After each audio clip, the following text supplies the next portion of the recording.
What is up, guys? It is Coasters and Things here today, back at it again with another coaster review. This time we have a very polarizing coaster. This is the Boss at Six Flags St. Louis. This is a terrain-based wooden coaster by Custom Coasters International, CCI. It opened at the turn of the new millennium in 2000, and I first got to ride it in March 2021. People either really like this ride or really don't. I only got one ride, and as you'll find out, I really liked it. Now I know what you're thinking. Only one ride? You're crazy! Well, not really. I would have liked to ride it again, but the line I waited in was an hour and a half long, and by the time I had gotten off, it was even longer than that. I really didn't have time to wait in another 90-plus minute line again, seeing as I still had several more credits to get at this point, and not a ton of time left to get them.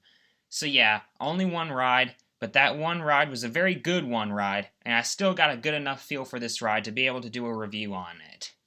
So Boss is located in the very back of Six Flags St. Louis, nestled at the base of a giant hill. It is the largest coaster in the park. Now the common complaint with the Boss is that it is super rough. While it is rough, it's not bad enough to take away from the experience that this coaster provides, and that is insane laterals. This coaster is the king of laterals out of all the wooden coasters that I have ridden. So you approach the sign for Boss and get into the queue for it. One thing is, if you've never been to Six Flags St. Louis before, then be warned. The walk up to the station for this coaster is up a very long and steep incline. It was a lot longer than I thought it was going to be. When you finally get into the station and into your row, you step into the trains. This coaster actually has 3 trains, by the way. Now here's one major gripe I have with this coaster. These trains are so bad. This was my first time experiencing a wooden coaster with Gerstlauer trains. I had heard they were awful going in, and everything I had heard was right. These are probably the worst wooden coaster trains I have ever ridden in. They don't ride very well on the track, and the lap bar comes down really hard on you during the ride. It does not feel good when that happens. So yeah, the trains are by far the worst thing about this coaster. Once you dispatch from the station, you first go through the shed with the transfer tracks, turn a little to the left, then right into the lift hill. This lift hill is 122 feet tall. When you reach the top, you turn to the left and go down the drop. This drop is actually bigger than the height. It's 150 feet tall. Right away, you can feel the roughness kick in. So you dive down through the structure itself. It levels out, then you drop down further. It's almost like a very long, drawn-out double down. You hit a max speed of 66 miles per hour here, but let me tell you, it feels even faster than that, because right here, you're flying, feeling all kinds of laterals. You then bank a little to the right, and up into this massive right-hand bank turn. Man, are the laterals strong on this turn. Next, you dive down, turn a bit to the left, and up into a flat right-handed turn into the mid-course brake run. You go very slowly around this turn, and the mid-course brake run slows you down to an absolute crawl. It really kills all that speed that you had up to this point.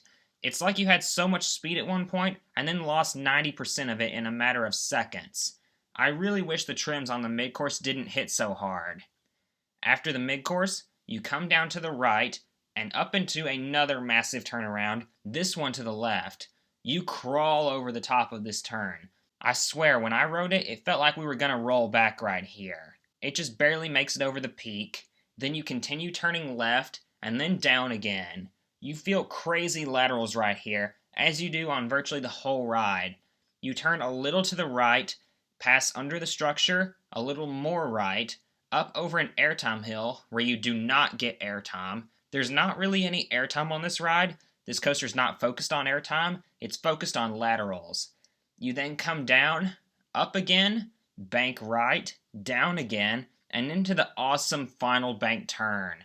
There used to be a huge helix right here that went all the way around, but a few years ago they removed it and just made it into a bank turn. I do wish I could have experienced it with the helix. That being said, this is still a kick-butt finale, because you feel a crap ton of laterals right here, before a small airtime hill, and then up into the final brake run.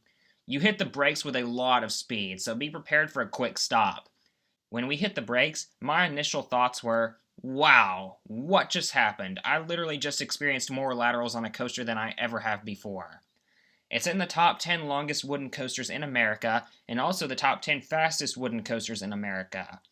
For years, there have been rumors of Boss getting RMC'd, but I'm confident that it'll be around for at least one more year after this year, because Six Flags St. Louis's 2021 ride got pushed back to 2022. I highly doubt they'd get both a new coaster and a new flat ride in the same year. That being said, I do feel that its years are numbered at this point. I'd be surprised if it lasted another 5 years, if I'm completely honest. Although, you know what I would do to improve this coaster more than anything? Get rid of those awful Gerstlauer trains and replace them with Timberliner trains. That would be awesome, and it would be so much more enjoyable. Or even just standard PTC trains would be better. Anything's better than those Gerstlauer trains. For Boss's overall score, it will earn a 7.5 out of 10. I took off 2.5 points for the roughness, and especially for the trains. If you love laterals, this is your coaster. Just based off one ride, this is my third favorite coaster in the park, and as of now, my third favorite CCI, behind Boulder Dash at Lake Compounce and Rampage Alabama Adventure. What do you think of the Boss at Six Flags St. Louis? Do you love it? Do you hate it? Let me know all that down below. Thank you very much for watching. Please like, comment, and subscribe. And this is Coasters and Things signing out.